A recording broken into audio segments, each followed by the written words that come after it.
Maintenant, passons aux choses sérieuses. Chaos sur Genève, c'est le fruit d'une aventure vécue à deux, avec Jean Alaz, avec qui je ne me suis pas tout de suite vraiment entendu, mais par la suite, ça s'est bien passé pour l'essentiel, c'est-à-dire un accouchement de 9 mois de ce livre. Un livre qui voit, dans le fond, deux cheminots. C'est un livre de deux cheminots franco-suisses, l'un qui part de Bellegarde et qui rejoint Genève, qui traverse Genève, Lausanne et qui s'en va à Montaix, transporter ces wagons de chlore si dangereux, les déverser dans la cuve à Montaix. Ce qu'il faut savoir, c'est qu'ils touchent le salaire de la peur l'un et l'autre et qu'ils ont toutes les peines du monde à admettre que ces voyages vont durer.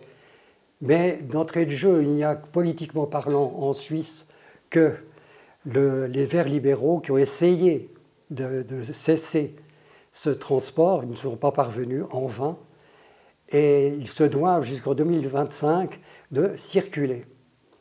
Ces cheminots sont complètement surpris par ce quotidien qui voit que de toute façon, ils ne vont pas pouvoir réellement longtemps conduire les trains. Il y a eu pas mal de changements de cheminots dans la réalité, puisque la réalité dépasse toujours la fiction.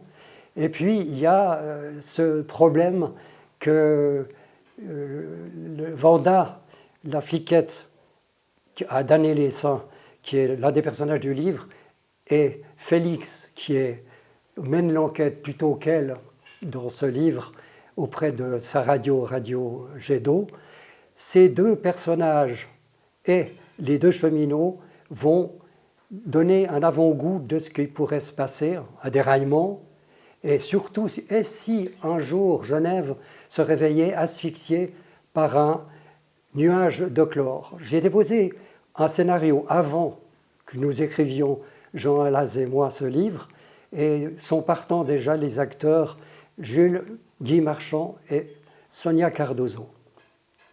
Bonne lecture pour les amis et les lecteurs de France Loisirs.